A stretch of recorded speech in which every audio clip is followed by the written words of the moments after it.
Let's see some example reactions of 1,4 and 1,2 additions. I'm not going to give full mechanisms here, but we can see reactions. So here is, let's just put our groups off of here.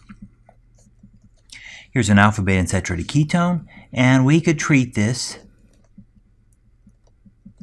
with something like an amine.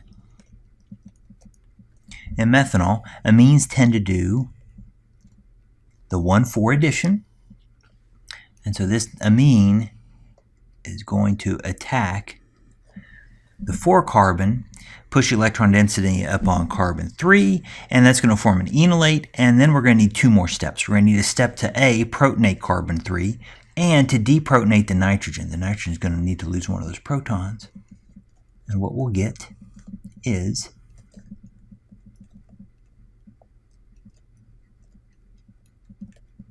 this product, and we could call this a 1,4 addition. We could call it a Michael addition.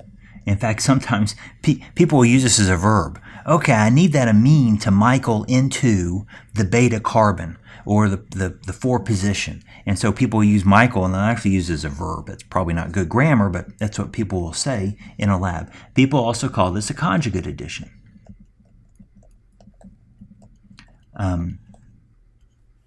Which is a throwback to the 1,4 addition. Okay, let's see another reaction. Exact same alpha beta unsaturated ketone, and let's just let's do one of these stabilized enolates. So we need to draw a carbon that has 2 electron withdrawing groups on it. I'm going to go with esters, and so this is going to be a highly acidic proton. Now, it's not going to be highly acidic, it's going to come off by itself. We're going to have to do this reaction in some base. And let's use sodium ethoxide and ethanol. And so we'll add this top reagent. It'll get deprotonated, form the anion, and that anion will then attack at the 4 position, push electrons up, we'll make an enolate. What are we going to do with the enolate? Well, we're going to protonate it using our solvent ethanol. And what we'll get is this product. It's kind of a messy product, but we're going to add our carbon at the 4 position, and the carbon that we added is attached to 2 esters, and that's what it shows. So, just make sure you don't lose track of this carbon in the picture, because that was your nucleophilic carbon. Again, this is a 1,4 addition, Michael reaction, Michael addition, conjugate addition. Any of those will get you as a way to describe what happened. Okay, let's see some 1,2 additions. Well, things like organolithiums love to do 1,2 additions. And 1,2 additions, that's what we're used to seeing. We see a carbonyl, we want to attack it. That's what a 1,2 addition is. So this anion is going to attack.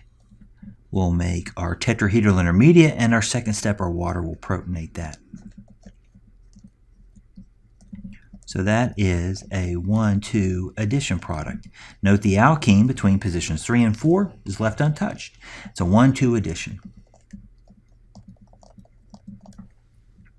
What else will do a 1,2 addition? There are lots of things.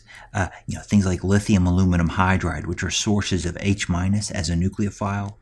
They tend to do 1,2 addition. So this is a source of H-, H- attacks, and then we'll protonate.